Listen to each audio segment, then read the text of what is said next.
exits to my right and to my left, as well as to the back where you entered, just in case there is an emergency. At this time, I'd ask if everyone would silence all their cell phones and cell phone devices, as we record these particular sessions. And the official conference begins later this evening at 6 o'clock. But if I can ask you to get ready for Dr. Burgess.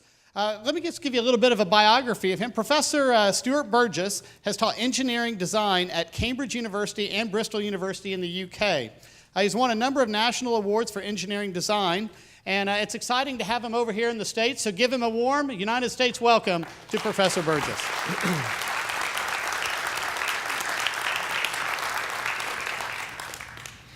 Thank you for your welcome.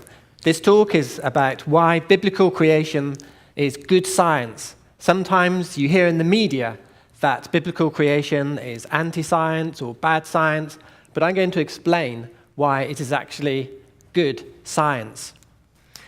Now, in this talk, I'm going to have an introduction to the origins debate, and I'm going to say something about my own experience of design, and then I'm going to have a whole list of reasons why biblical creation is good science, and then there's going to be some brief conclusions. So first of all, an introduction to the origins debate. I just wanted to start by telling you something about my own experience of design. I have been a lead designer of rockets and spacecraft, a very fun career, but very difficult, because I have first-hand experience of the immense challenges of design. To give you an example of that, I designed the 14-meter solar array for the Envisat satellite. Envisat is the world's largest civilian satellite, costing about $2 billion. And it was very hard to design that solar array. It's the largest ever solar array for that kind of satellite. In fact, the satellite is so big it would hardly fit in this hall. And what the thing I learned about design is that design does not happen by chance. Let me just tell you about the challenges of design. I just noticed the slides are not... actually, can I just ask the AV people, the slide should be coming up. Yeah. I thought I was running ahead of myself a little bit there.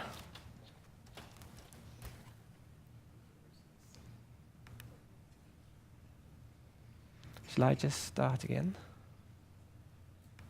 See if it clicks. No, it's not. It's still not clicking.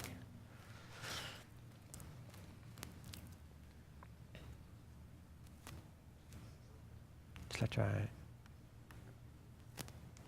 Oh yeah, it worked then. Shall I start again? Okay, the slides seem to be working now, so we'll start that again. This talk is about why biblical creation is good science. You hear in the media that biblical creation is supposedly anti-science or bad science, but I'm going to explain why it's actually good science. Now, the contents of my talk are going to be...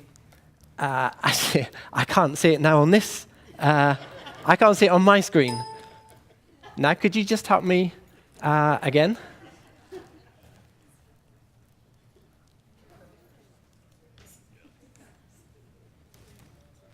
I do apologize. I can't see it on this screen. No.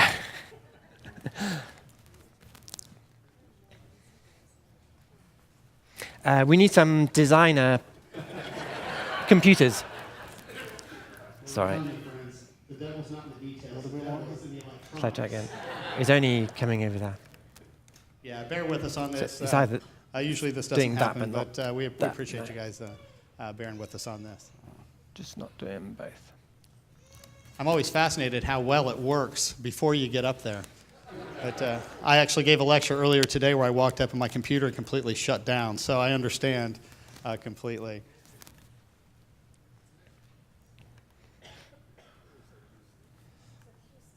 Yeah, Houston, we have a problem, right? See, he's talking about rockets.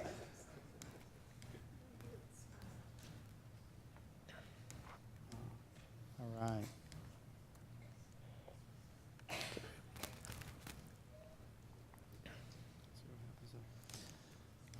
They're both working. Will that work? Yeah. Okay. Thank you for that. I think we now have everything in sync.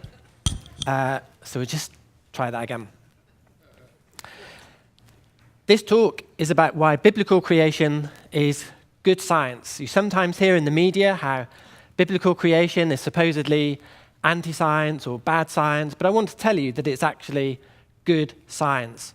In this talk, I'll give an introduction to the origins debate and tell you a little bit about my own background. Then I'll go through a whole list of reasons why biblical creation is good science, and then some conclusions. So first of all, an introduction. And I want to tell you about my own experience because I have a background as a lead designer of rockets and spacecraft, a very fun career, and I have first-hand experience of the immense challenges of engineering design. To give you an example of that, I designed the 14-meter solar array for the EnviSat satellite. EnviSat is the world's largest civilian satellite, cost about $2 billion. It's so big it would hardly fit in this hall. And from that work, I learned that design does not happen by chance. Just to illustrate this, here's a picture of the gearbox that I designed for the EnviSat satellite. It has 3 of these gearboxes. This is what I call a double-action worm gear set. You don't have to understand it, but believe me, it is complicated.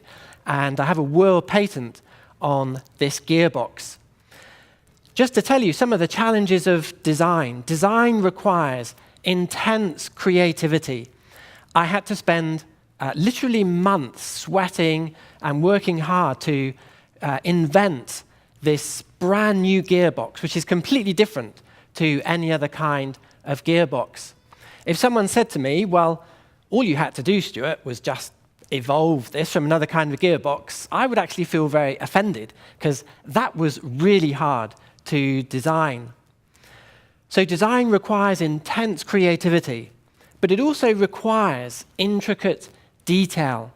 That equation on the right-hand side of the screen, that is actually one equation. That is the mother of all efficiency equations. That took me months of sweat to develop that equation, but I had to do that to make sure that I designed the gearbox to exact requirements for the spacecraft. And that is hard to do. And so through my experience of spacecraft design, I absolutely discovered that design does not happen by chance, contrary to what you sometimes, the message you seem to get from evolutionists is that, well, the world could just appear by chance. And I believe that that message that design does not happen by chance is true not just of technology, but also of natural systems as well, what we see in creation. I also want to tell you that design is an emotional activity. This is something you don't learn at university or college, but it can be a very emotional activity. The EnviSat satellite was launched on the 1st of March 2002 in French Guiana, and the most critical operation was the deployment of the solar array, which I designed. And it was actually the first ESA launch streamed live on the web. I remember halfway through the project to design EnviSat, the manager of the whole program, he called me into his office and he said, Stuart, do you realize there's only one solar array on this satellite? And I said, yes. And he said, this satellite costs $2 billion. And do you realize that if, by the way, it's your solar array, do you realize if your solar array does not deploy within 50 minutes, then the whole mission is dead? And I said, I didn't know that. And he said, well, if you could remember that for the rest of the project, I would really appreciate that. And so I did. Then 2 weeks before launch, 2 weeks before the 1st of March, I began to feel physically sick, and I could not sleep. Again, it's one of those things they don't teach you at college and university, but it suddenly dawned on me that my solar array, if it did not work, the national press would be knocking on my door. So it was a very emotional activity. Now what I'm going to do is show you a video of the actual launch of EnviSat to give you a little glimpse of the excitement of building something and sending a satellite into space. So with this IT system, I'm now going to... There we are. And if I'm clever with my mouse... Oh, here we are. OK, I'm going to play this video. There's a couple of things, a few things I'll mention first. First of all, you'll see the countdown. You'll hear the countdown in French. In Europe, the French insist the countdown sounds best when said in French. So you'll hear that. What I want you to notice is the emotion of the ground staff. Notice how they look nervous as EnviSat goes up into space. Then look at the relief when EnviSat is actually launched into orbit. This is a real video of the launch. Some of the footage is simulation, but it's based on real data. And I can tell you, I was in tears as I watched EnviSat go up into space. I really did not know if it was going to work. So this is just going to be a couple of minutes, this video of EnviSat being launched. Reality.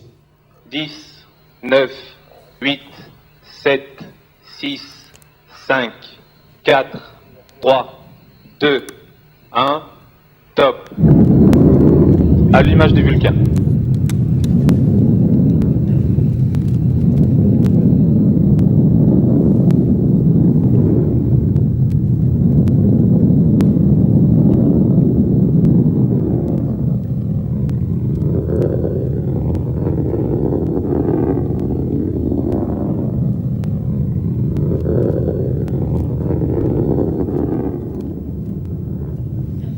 Within 3 minutes of liftoff, the giant boosters, performing their roles superbly, separate.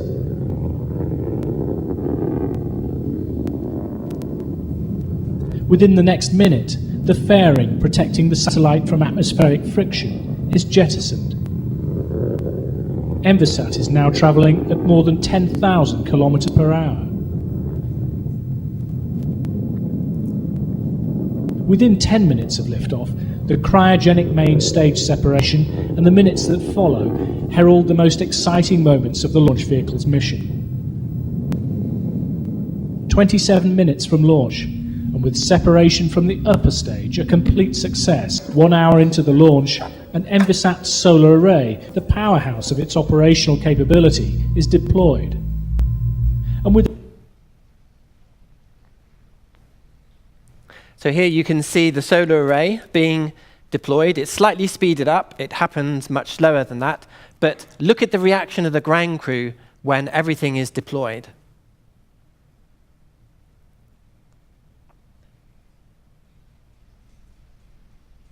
that is released into near-perfect orbit.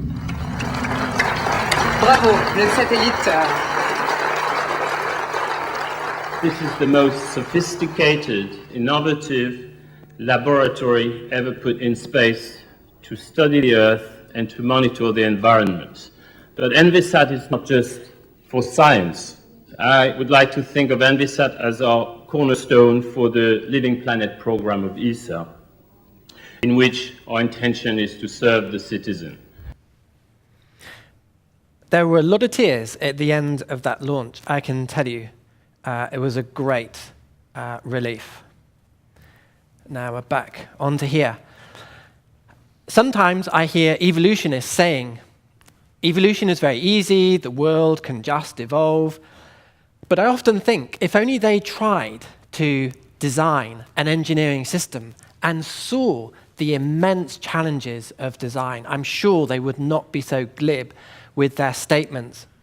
By the way, one of the reasons EnviSat is called EnviSat is that it's an environmental satellite, but that's not actually the main reason it's called that. The main reason is that it is bigger than every American civilian satellite, and NASA were very envious, so we called it EnviSat. I want to also tell you something about my scientific experience. I spent some years working at Cambridge University, and I was a fellow of Selwyn College. Being a fellow is very, very important because it meant that I was able to walk on the grass, on the greens. There are lots of greens at Cambridge. The students can't and the public can't, but I could walk on the greens. That meant I could literally walk in the footsteps of great scientists like Newton and Calvin, Maxwell and Fleming. And it was a great inspiration to be at the same university as those great scientists. Not only that, it was very inspiring to know that they were biblical creationists. They believed in the book of Genesis and in a creator. In fact, you could say Cambridge is a creationist university. Why do I say it's the top university in the world? It has the most graduate Nobel Prize winners in the whole world. I think at the moment is 61, more than any American university. Harvard has 48, I think, so 13 behind. It was a great experience being at Cambridge. Not only that, but I've also worked in the United States at a great university, Liberty University in Virginia. I was sponsored by the Royal Academy of Engineering to gain experience of working in the United States. And it was interesting working here, seeing the growing influence of the atheistic worldview, even in this great Christian country. But now I want to focus more on the origins debate. And it is so important to see that the debate is a battle of worldviews. Unfortunately, you don't hear this when you hear Dawkins and Nye, because they claim falsely that evolution is science and biblical creation is anti-science. And that is false. It is so important to realize that evolution is not science. It is a worldview. And biblical creation is not anti-science. It's just a different worldview. Unfortunately, the media often don't understand this, and they don't realize that evolution is a belief system. And so here's an example of an Australian website. Thankfully, not all Australians make this mistake. But in this Australian website, notice how it says, creationism versus science. This was a website about the Ham-Nye debate. And notice how it says, the scientist Bill Nye against the creationist Ken Ham. It's trying to give the impression that biblical creation is not science. And that is false, because the origins debate is a battle of world views. This is such an important point that I have these quotations here to show that evolution is an atheistic worldview. Here's a quote from Sir Ambrose Fleming, a very famous scientist from Cambridge University. If you studied physics at high school, you may well have learned about Fleming's left-hand rule to do with electric motors and the flow of current. But Ambrose Fleming said this: evolution is essentially atheistic and an attempt to dispense with the very idea of God. You see, it's an atheistic worldview. Just one other quote about this from Professor Alan Linton, a very distinguished biologist in the United Kingdom. He said this: evolution is a man-made theory to explain the origin and continuation of life without reference to a creator. You see, it's not a scientific theory based on evidence. It's a man-made theory, an atheistic worldview. And there is an irony here, because creationists are so often accused of having a hidden agenda. Have you heard that in the press? Creationists have this hidden religious agenda. The truth is, it's the atheists that have a hidden rule out God agenda. And they're often very good at hiding that agenda. So it's ironic that they accuse Christians of that. So the origins debate is a battle of two world views. It's a biblical worldview, science including God, versus an atheistic worldview, science excluding God. It's not faith versus science. It's a biblical worldview versus an atheistic worldview. And the origins debate, it's a battle within science. There are biblical scientists, Newton, Maxwell, Kelvin, Faraday, the great scientists, versus the evolutionary scientists, Darwin, Dawkins, Dennett, and Nye. I've decided to stand shoulder to shoulder with Newton, Maxwell, Kelvin, and Faraday. And if you believe in biblical creation, you stand shoulder to shoulder with the greatest scientists that have ever lived.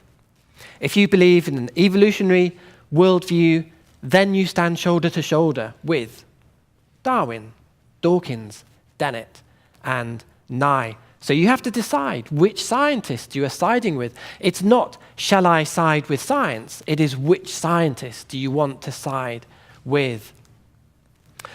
So that's just an introduction to the origins debate. Now I want to go through a whole list of reasons why biblical creation is good science.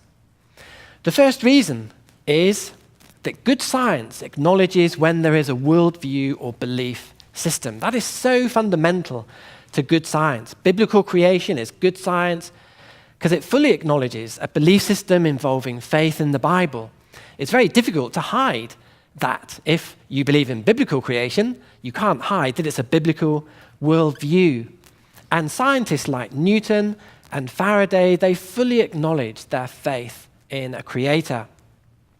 But evolution is poor science because it does not acknowledge that belief system involving faith in atheism. And if you look at Dawkins and Nye, they do not acknowledge their faith.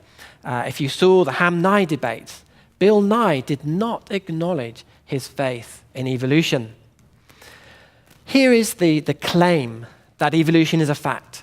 To Richard Dawkins, it is so important to him to portray evolution as a fact. So you have these quotes: evolution is a fact, beyond reasonable doubt, beyond serious doubt, beyond sane, informed, intelligent doubt. You see how important it is to him that people see evolution as a fact. And then he says, no qualified scientist doubts that evolution is a fact. You see how important that is to Richard Dawkins.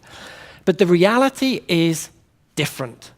Evolution is an atheistic belief system with assumptions. There is no proof or solid evidence for evolution, and many scientists reject evolution despite what Dawkins claims. Let's go through those 3 points.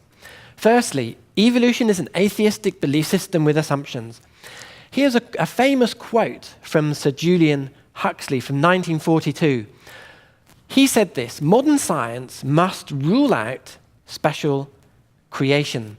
And there you have it, an assumption. What he should have said is modern science should be open-minded. But he didn't say that. He said modern science must be closed-minded. It must rule out special creation. And here's another quote from Dr. Scott Todd that explains a similar thing. He said this: even if all the data point to an intelligent designer, such an hypothesis is excluded from science because it is not naturalistic.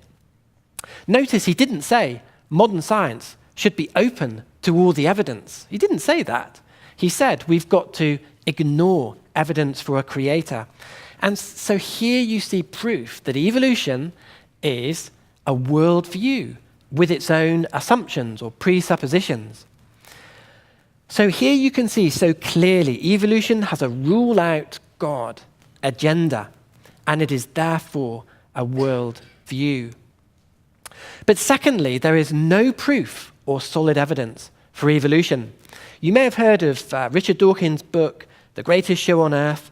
When this came out in 2009, there was great excitement amongst atheists, because if you look at the bottom of that book, it has this subtitle, The Evidence for Evolution. Now, Richard Dawkins, all his previous books had not a shred of evidence for evolution, so people were very excited when this book came out. At long last, we might have some evidence for evolution. If you open that book up, you open the book, and this is one of the things you read. We have no evidence about what the first step in making life was. When my youngest son read that, he said, "Daddy, there seems to be a contradiction between the subtitle of the book and the contents of the book. Shouldn't we be asking for our money back for this book?" If I was an atheist, I would feel very deflated it reading that, having read the subtitle of the book. So evolution is clearly not a scientific fact. It has no proof or solid evidence. And thirdly, many scientists reject the theory of evolution, including some of the greatest scientists that have ever lived. Dawkins says no qualified scientist rejects evolution.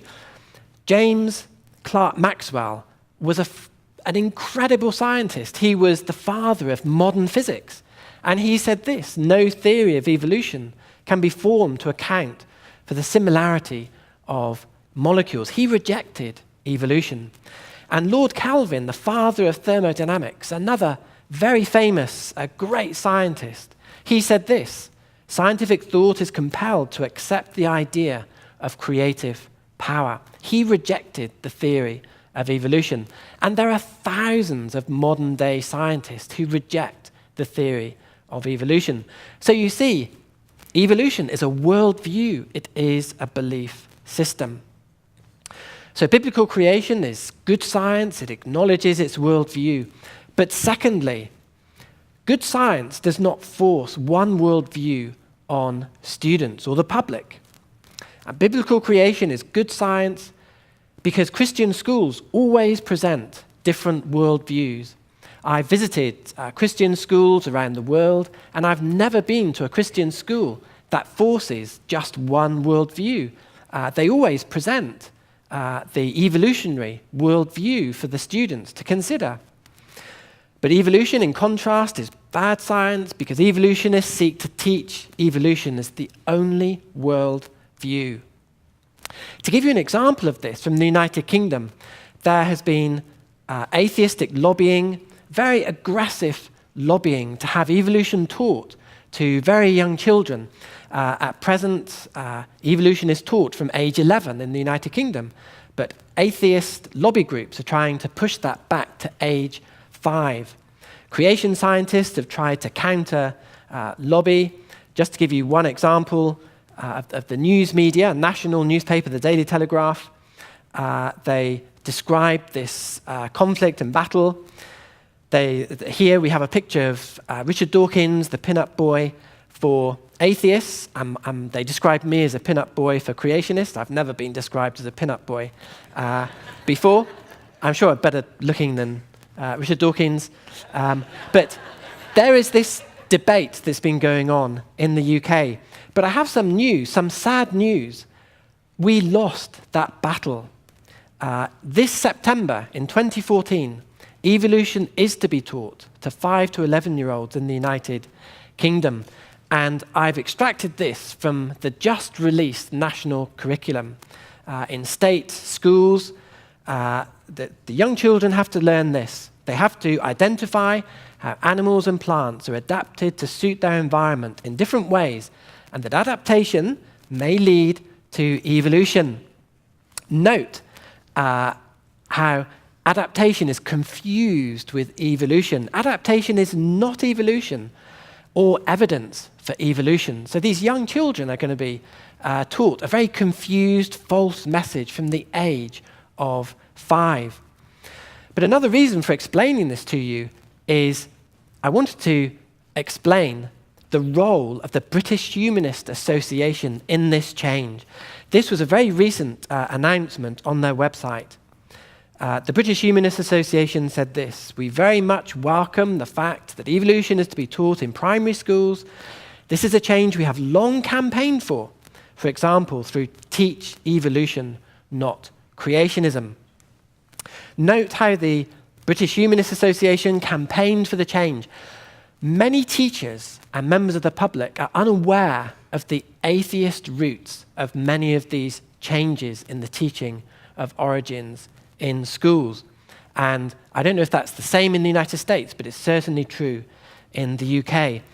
And many of the leading proponents of evolution are often atheists. In the UK, we have Richard Dawkins, Stephen Jones, Alice Roberts.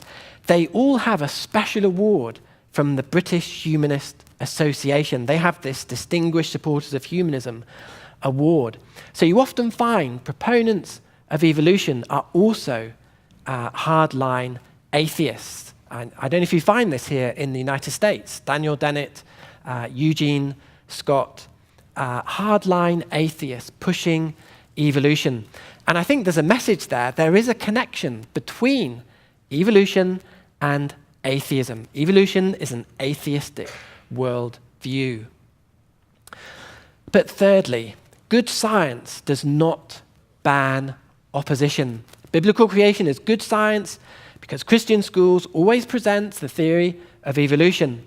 But evolution is bad science because evolutionists seek to ban the teaching of biblical creation in schools. And again, I can give you some examples from the United Kingdom. Atheist groups have aggressively lobbied the United Kingdom government to ban biblical creation.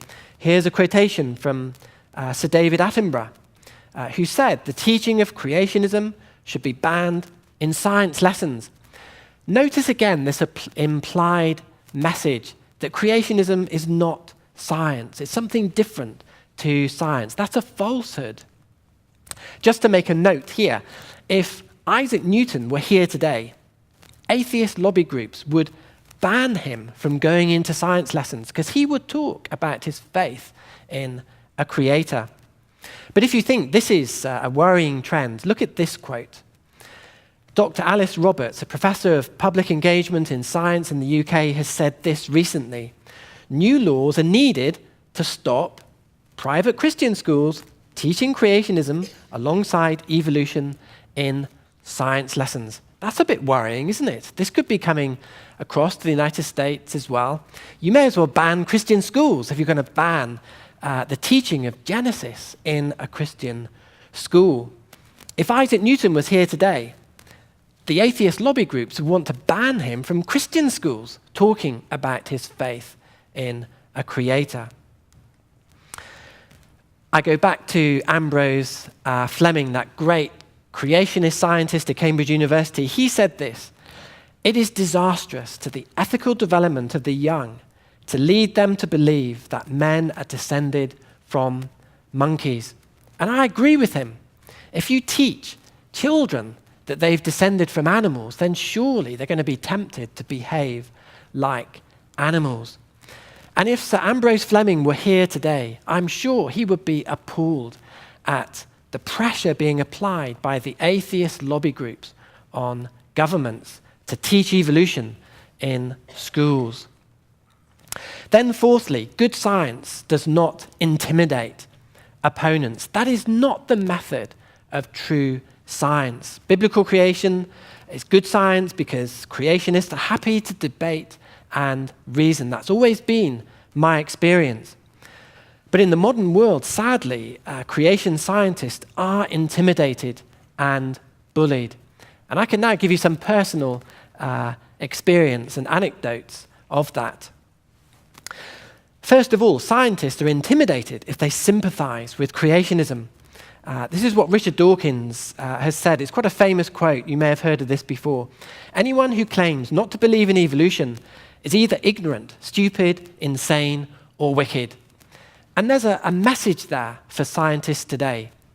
If you sympathize with biblical creation, you're going to be labeled as ignorant, stupid, insane, or wicked. And that's not good science, to intimidate that way. Richard Dawkins also said, this is a quote I had earlier, "No qualified scientist doubts that evolution is a fact." What he's really saying there is, if you're a scientist who doubts evolution, he considers you as not qualified. So these are ways that scientists get intimidated. The consequence of these kind of quotes are that academics are fearful of expressing support for biblical creation. I know academics in my university who really would like to expose the weaknesses of evolution, but they are fearful of doing that. I know a very distinguished microbiologist in my university who told me, he said, "Stuart, I would like to create a unit exposing the weaknesses of the theory of evolution." But a few weeks later, he came back and he said, "Stuart, I cannot do it. If I did that, I would be demoted. I could be sacked. I cannot do that. I have to keep quiet." So academics are fearful of their position. And scientists are intimidated in other ways. This is something Stephen Jones has said. He's an academic and a columnist in the UK. He said this: creationists spread pure poison. That was the title of his article. Inside the article, he didn't have a shred of evidence of how creationists spread pure poison. But there's an irony here, because surely that title is spreading pure poison. So there is this irony. The very things that creationists are accused of, sometimes the very thing the atheist is guilty of. This is some recent news from the United Kingdom. 2 head teachers were demoted for allowing creationism to be taught in their schools. What happened was there was a United States-based creationist church came to the primary schools. If it comes to the United States, it's even worse. And so the head teachers allowed these creationists to come into the school, and they gave some literature out with some criticisms of the theory of evolution. And because those books were let into the school, the head teachers were demoted. So it's getting tough to be a teacher, to be a scientist. It's getting very tough. Teachers have said to me, what can we do? Especially with this new law coming up in September, the teaching of evolution in primary schools, teachers have asked me, what can they do? It's really hard. One of the things I've recommended to teachers is that they tell the children that some of the greatest scientists that ever lived rejected the theory of evolution.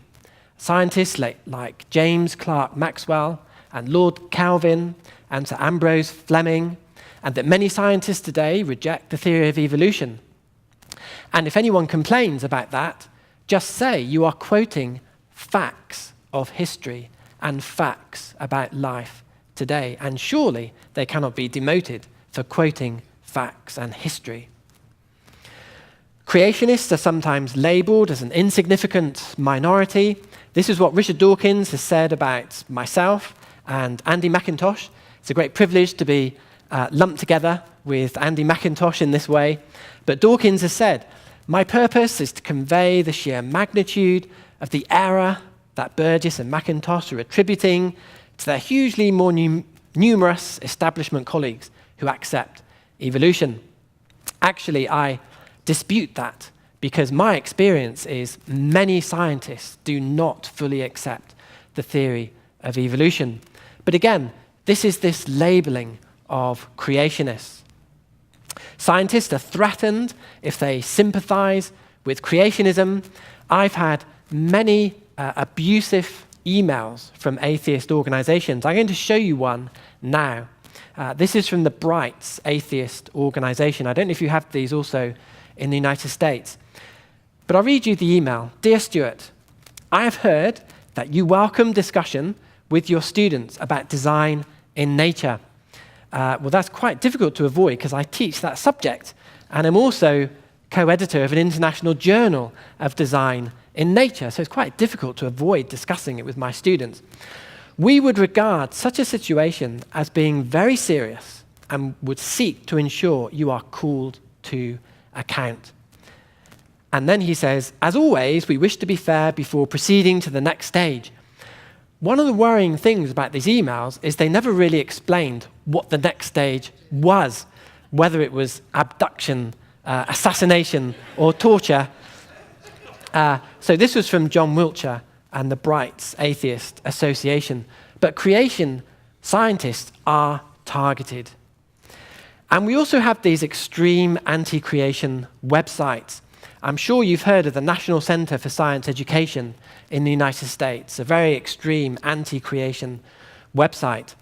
And they inspired the creation of a similar website in Britain. This is one thing I wish the United States hadn't exported to Europe, because what has started in Britain is the British Center for Science Education, a group of atheists who pretend to be scientists. Actually, they don't even have a high school science qualification between them, but they claim to be scientists and write some really nasty things about creation scientists. Here's one quote about myself.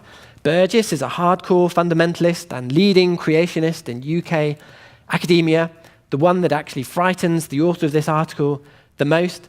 I'm labelled as the most frightening person in the United Kingdom. I was very brave of you to have me over here for this conference.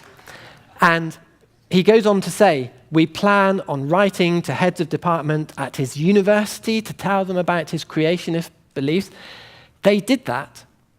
The first I heard was when a famous physicist, Sir Michael Berry, wrote to me and he said, Stuart, is it true that you think I work for the devil? And I said, have you heard from the British Centre for Science Education? He said, yes, that's where I got this information from. Then I explained they've hardly got a high school qualification in science between them. And he said, okay, thank you for explaining that. But it does lead to some quite embarrassing situations. And sometimes creationists are named and shamed in the national press. This is the front page of the Times Higher Educational Supplement, a national newspaper in the United Kingdom. Notice the headline, Intelligent Design Creeps Onto Courses. The implied message is that there's something bad going on. And underneath there was a quotation, evolution is disastrous because if you teach people that they are animals, then it is inevitable that they will behave like animals. I remember having a coffee when I was at my university. I was in the coffee room, and my professorial colleagues said, hey, Stuart, have you seen this quote about evolution is disastrous? And they read it out to me. And I said, that sounds a bit like Ambrose Fleming, but it sounds a good quote. And that's pretty, whoever said that was a very brave thing of them to say that. They'll probably lose their job. And I said to my colleagues, so who said that? And they said, well, Stuart, it was you.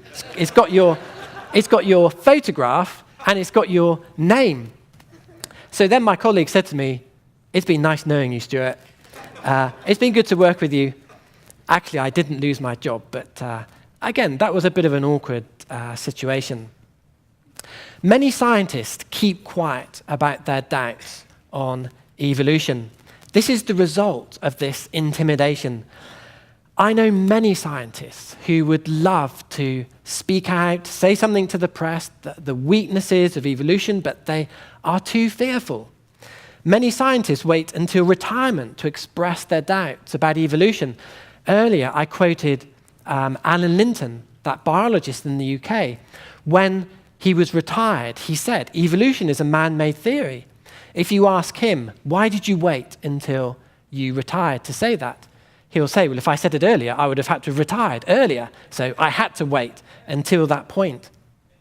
I know biologists who are refused posts because they say they believe in biblical creation. That's very unnatural selection. Intimidation is not the method of true science. And when you think about all that intimidation, isn't there a message in that? Doesn't that tell you there's something wrong with the theory of evolution?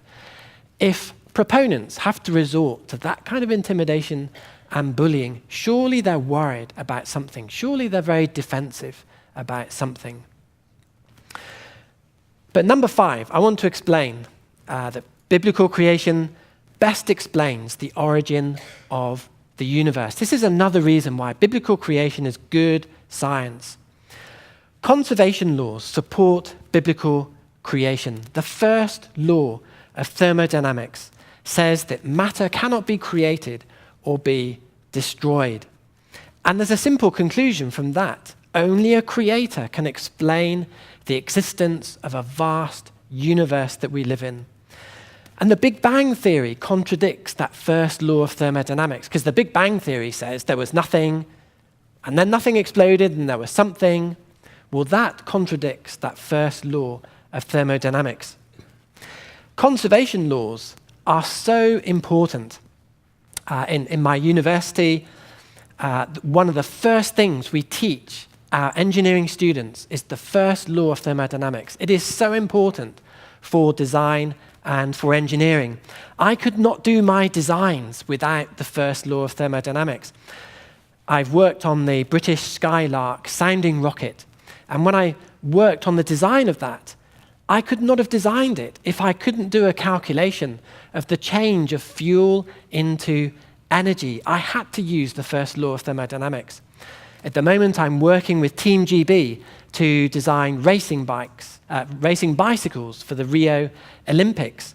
I could not do that without using the first law of thermodynamics. And I'm working with Triumph Motorbikes to design better motorbikes. I couldn't do that without using the first law of thermodynamics. And in the origins debate, we cannot ignore that first law, and that first law supports biblical creation. There's an irony here that biblical creation is often called God of the gaps. Have you heard that? There's some gap in knowledge, and supposedly Christians fill that gap with God, so it's called God of the gaps. But actually, it's the Big Bang Theory, which is God of the gaps. A child says, "How did the universe come into being?" And the atheist says, "The Big Bang did it."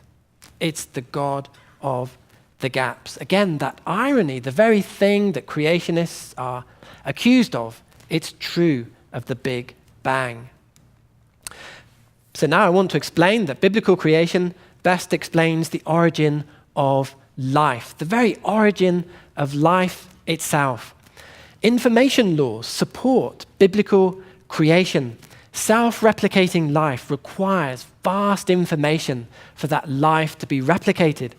I'm sure you've seen this kind of picture of a cell showing the amazing complexity of all the different parts of a cell.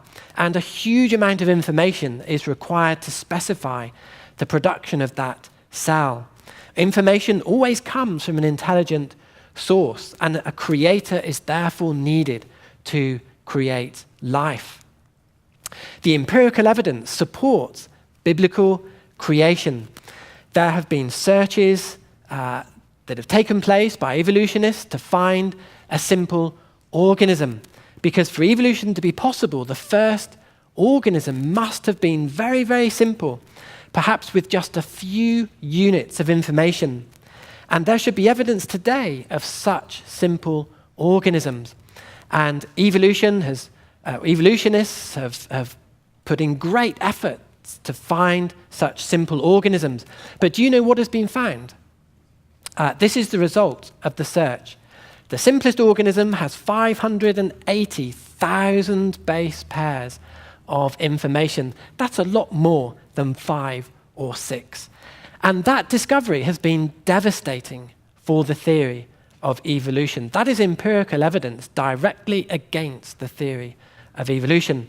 Secondly, laboratory experiments have failed to produce life in the lab. There have been millions of attempts to create life in the labs, to see if life can come out of some chemical soup.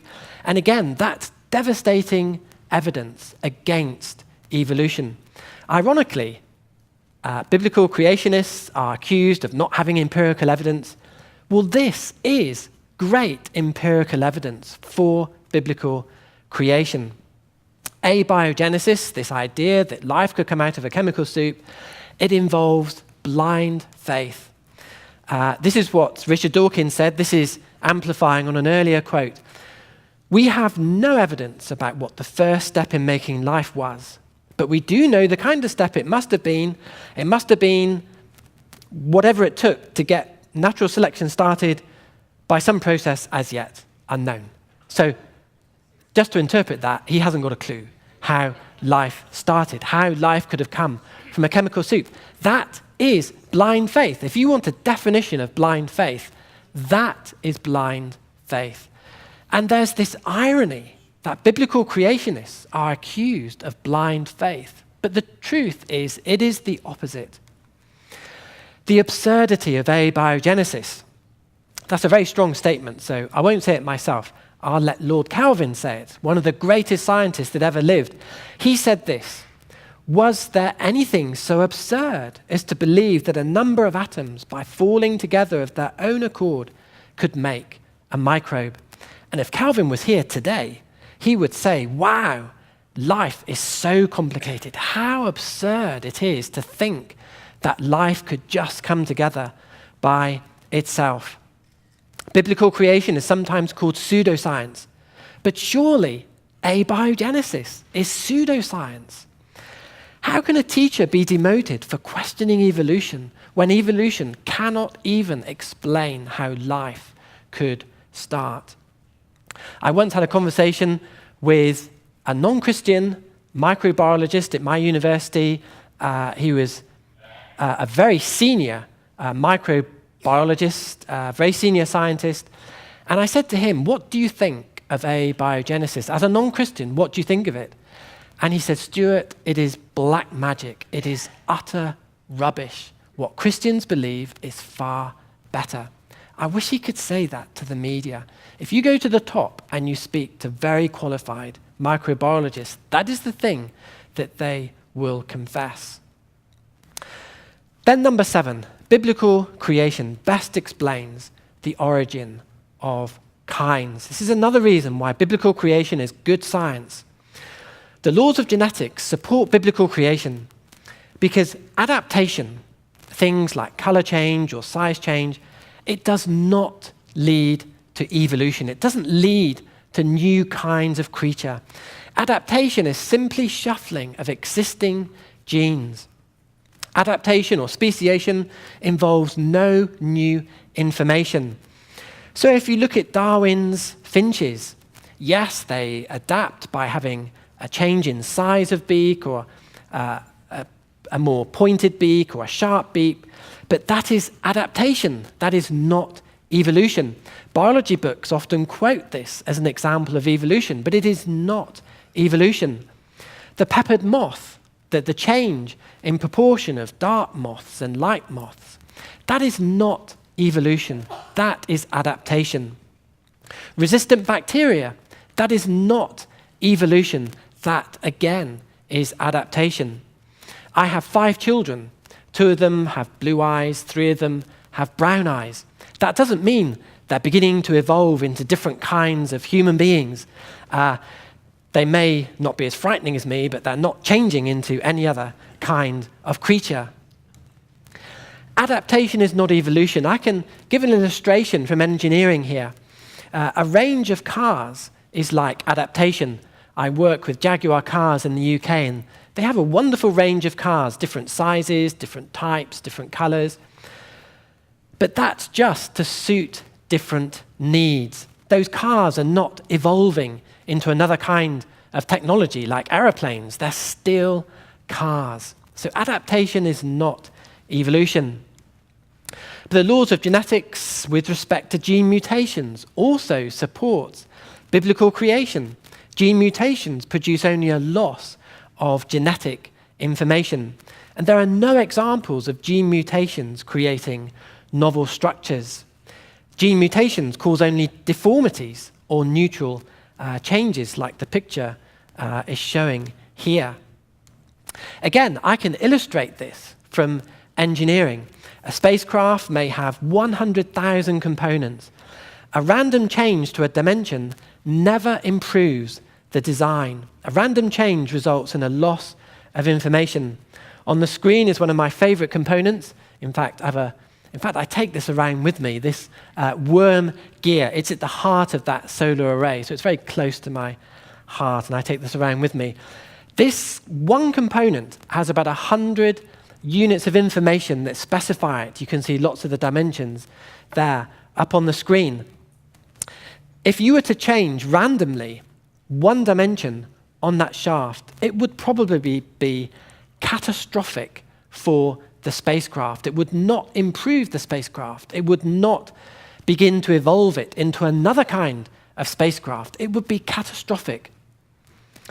If you were just about to get on an aeroplane and the maintenance engineer came up to you and said, I would just like to tell you, just for fun, I've randomly changed one of the components on all the jet engines. I have not got a clue what effect it's going to have, but I just did it for fun. Would you still get on that aeroplane? Would Bill Nye get on that aeroplane? Would Richard Dawkins get on that aeroplane? What would their faith in evolution be like?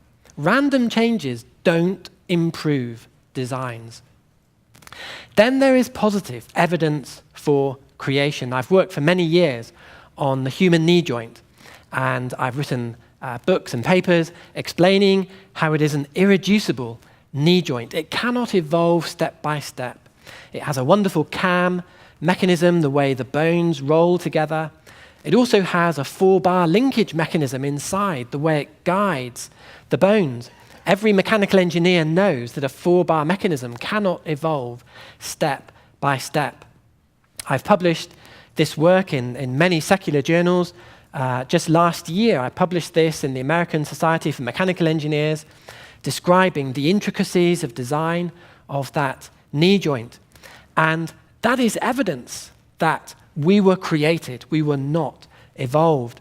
I've asked evolutionists to explain to me, how do you think the knee joint could evolve? One of the things they say to me is, you need a degree to understand the 4-bar mechanism. How can you expect me to explain how it could evolve? To which I say, well, if you don't understand the knee joint, how do you know that it could evolve? To which they sometimes say, I have faith that it could have evolved. I've also done work on peacock feathers and published this in journals like the Institute of Physics. Peacock feathers have an amazing beauty. They have bright optical colors, not colors due to pigment, but they have these precision thin film layers that give structural interference. The layers of keratin on a peacock feather are so thin, they are comparable to the wavelength of colored light. And those thicknesses are so incredibly precise that you get different colors across the peacock feather. You get iridescent colors that change with the angle of view, and you get a digital pattern. The segments are so tiny, and there are loose barbs and tight barbs, many wonderful, beautiful features in the peacock feather. Those beautiful features require vast information in the genetic code, and there isn't even a selective advantage. So here again is very positive evidence for biblical creation. I've asked evolutionists to tell me, how do you think this could evolve? And they said, how can I explain how that could evolve? I need a degree in physics to understand the intricacies of a peacock feather. To which I say, well, if you don't even understand the peacock feather, how can you believe that it evolved by chance? Then number 8, another reason why biblical creation is good science. Biblical creation is good for science. It has a good effect on science. Here is a myth that we heard from Bill Nye in the Nye-Ham debate. Bill Nye said this: if creationism is taught to children in the United States, the country will fall behind. That was his claim. But that is a myth. The truth is the opposite. Biblical creation is good for science. Biblical creation inspired a revolution in science. The founding scientists, the greatest scientists that ever lived, scientists like Newton, Kepler, Pascal, Boyle, Euler, Bernoulli, Maxwell, Kelvin, they were inspired by the Bible. And many scientists today are inspired by biblical creation. Biblical creation also has a great advantage that it gives a scientist a high view of creation and an expectation of very good and excellent design. And to see where this can be an advantage, you can look at DNA. When scientists looked into the genome in the 1980s and 1990s, the term junk DNA was used to describe all non-coding DNA, which was 97% of the genome, because they didn't understand these sections of the genome. And the evolutionary scientists said, it must be junk. But instantly, creation scientists put their hand up and said, hang on, that will not be junk. If you have a high view of creation, if you believe in biblical creation, you have an expectation that it will be excellent design. And since 2000, biblical creationists have been proved 100% correct that junk DNA is not junk DNA. And if they had listened to biblical creationists earlier, they would have learnt that earlier. So biblical creation is good for science. Biblical creation encourages bio-inspired design. The Bible says God's way is perfect, And the Bible says that what God created was very good. And because of that, a biblical creation scientist will want to copy what God has designed. But if you read books by Richard Dawkins, where he says things like this, the human eye is not just bad design, it's the design of a complete idiot. That's what Richard Dawkins says. If you read his books, Richard Dawkins says the world is badly designed, humans badly designed. Everything is badly designed. Everything's black in creation for Richard Dawkins. If you read his books, you would never copy anything in the created world. And you would be held back because engineers who are good, they are keen to copy creation. I can give you a couple of personal examples. I have developed a bio-inspired micro air vehicle. It's a micro air vehicle that mimics the twisting and flapping of a dragonfly. And the micro air vehicle you can see in the screen. My team were very proud of building this vehicle. It has 1,000 components weighing less than 20 grams. And some of the components are so small, there are nuts on that air vehicle that are smaller than a pinhead. If you try putting on a nut onto a screw where the nut is smaller than a pinhead, it is very difficult. One of the things we weren't planning before we designed this vehicle, and I spent many weeks looking for a student with very small hands to put these things together. I was inspired by what God had designed. If I'd read a book on evolution, it would have told me that dragonflies were primitive creatures that evolved many millions of years ago. Don't bother copying that. But I ignored that, and I copied it, and I'm very grateful that I did copy that. Now, on this next slide, I'll see if I can... Yeah, you can see this. It's actually showing the flapping of the wings. Notice how the wings are twisting, not just flapping. And it's that twisting effect that produces the very strong lift. Okay. So that was just a picture showing a prototype that I produced. Just to give you one more example of bio-inspired design, I mentioned the knee joint earlier. My group has also produced a bio-inspired knee joint for robots and possibly prosthetics. In this bio-inspired joint, you can see we've mimicked the cam mechanism of the knee. We also have a 4-bar mechanism on the outside, both sides of the knee. And we've done tests and showed this is superior to many man-made joints with ball bearings and shafts. And we've published this in various journals. Again, I was inspired to do this because I have a high view of God's creation. It may be here. I can show you a video of the knee joint working. So here you're going to see the joint working there. You can see the 4-bar mechanism going forwards and backwards.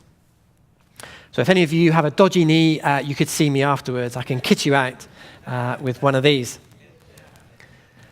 Then, number 9, creationists produce good science. You often hear in the media, biblical creationists, they don't publish work, they don't publish good science, but I want to give you some examples where creationists produce good science. First of all, the MRI scanner, Dr. Raymond Damadian. I'm very thankful to him for producing an MRI scanner. On the bottom of that slide is a picture of my daughter's head. And that picture saved my daughter's life. And if I meet Raymond, I would like to thank him for that, because that enabled surgeons to do life-saving surgery on my daughter. So I very much hope to meet him one day. Secondly, this person is at this conference, Professor Andy McIntosh. He's the inventor of the pulse spray injector system, inspired from the Bombardier Beetle. And it's an amazing system and could have many applications for fuel injection and medical sprays. And he won a very senior award in the United Kingdom, the Times Higher Education Technology Award in 2010. Just to mention some of my own scientific publications, I'm an academic, so I don't mind showing off a bit. I have 130 scientific papers on design science, very relevant to the origins debate. Everything I have seen in the science of design supports biblical creation. I have more than 40 papers on design in biological systems, directly relevant for the origins debate. I'm a co-editor of the International Journal of Design in Nature, obviously very relevant to the origins debate. I have 7 patented machine devices, and I've won 5 national awards. Just to show you a couple of photos, there's a picture here of myself being presented by the Mollins Design Prize by the Right Honourable Peter Morrison MP, a senior government minister. And you can see I'm looking at a scroll in front of me. The reason I was looking at that, it's got a big check in it, and I was wondering how big it was. Just to show you one more picture, I received the Turner's Gold Medal from the Vice-Chancellor of City University for my work on spacecraft. But here's a counter question, because I've just explained that biblical creationists produce good science. Are atheist scientists qualified in the science of design? Because there are some particular atheists who claim to be experts in the science of design. Here's another quote from Richard Dawkins. Notice what he says: a decent designer would never have perpetuated anything of the shambles, that is, the crisscrossing maze of arteries, veins, intestines, wads of fat, and muscle. He's referring there to the human body. He disputes the verse, I am fearfully and wonderfully made. He says that verse is wrong. He says the human body is a shambles of design. Richard Dawkins is putting himself forward as an expert in design. He claims to be an expert. But many of the atheist scientists who claim to be qualified in design are just not qualified. Many of them, if they took my first year design course, would fail it, and by a big margin. They're not conscious of the things that they do not understand about design. They've not made anything or designed anything. And if they did, I'm not sure if I would trust it. And they are unaware of the challenges of design. Number 10. This is slightly different because I want to briefly explain why biblical creation is good theology. Just try to do it in one slide, because I would encourage you not to believe in theistic evolution, the idea that God would use evolution to create the world. That is very bad theology, not just bad science, but bad theology as well. The Bible teaches that death and suffering came through sin. Romans 5, verse 12. Death and suffering were not part of God's original creation. It wasn't part of his plan. But if you believe in theistic evolution, then you have to believe that God did nothing in creation. You don't see his goodness in creating the world. And you have to believe that death and suffering were necessary for life. In fact, if you read books on that promote theistic evolution, what you will read is that creation was a package deal that must include suffering. Dennis Alexander has said, God couldn't create a world without suffering. We have to accept this package deal. So theistic evolution is not just bad science, it's bad theology as well. So now briefly some conclusions. Origins is a battle of worldviews. It's the biblical creation worldview versus the evolutionary worldview. It's science including God versus science excluding God. And if you believe in biblical creation, you stand shoulder to shoulder with the greatest scientists that ever lived. Here is the danger of seeing evolution as science. Evolution assumes there is no God. Then, secondly, people think that evolution proves there is no God. And they can't see that, well, that was evolution's assumption in the first place. And that's very dangerous. And sadly, children as young as 5 in the United Kingdom will be told that evolution shows there is no God. This is an email I had after the Ham-Nye debate, because I appeared in that debate. I had many emails, but I wanted to share one with you. This was from a man called Richard, who was from the United States. And he said this: "For 2 years, I thought about the implications of evolution by natural selection, then realized that God almost certainly didn't exist. So I tore up my Bible. But I wrote back to Richard and I said, hang on, Richard, evolution assumes there is no God in the first place. It hasn't proven there is no God. And I hope that he can see that and he sees the weaknesses in the theory of evolution. Why is biblical creation good science? Well, God's word explains my talk just in one sentence. The fool has said in his heart, there is no God. That's what it boils down to. Just to put it another way, the fool has said in his heart, we must rule out God from science. That's what the fool has said. The fool has said, with evolution, all things are possible. That's their faith. But the truth is, all things are not possible with evolution. Only with God are all things possible. And this is why the creation ministry is so vital today. And Answers in Genesis do an outstanding job of showing that evolution is a worldview, of presenting excellent evidence for biblical creation. They deserve your full support. But I've got one more point to make. I've written a book called Hallmarks of Design, and the message of my book is, should science rule out God? And science should not rule out God. When I wrote my book, someone said to me, why don't you send a copy of this to Prince Charles, the future king of Great Britain? And I said, I could send it, but I'm not going to get a response. But I did send it to Prince Charles, and I had a letter back. And Prince Charles said this: thank you so much for sending me a copy of your book, Hallmarks of Design. I'm going to use a quote from my Wreath lectures in a few weeks' time. Thank you so much for sending me a copy of your book, Hallmarks of Design. I'm going to use a quote from this for my Wreath lectures in a few weeks' time. Those Wreath lectures were broadcast to 90 million people. And I was desperate to know what would be his quote. What's his quote going to be? How is he going to summarize the book, this future king of England? And this is what he said: why should modern science rule out special creation?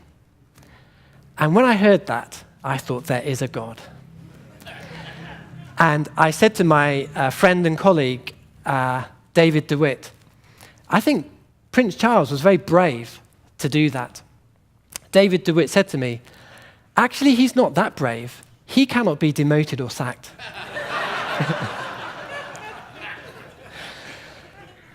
Thank you for your attention.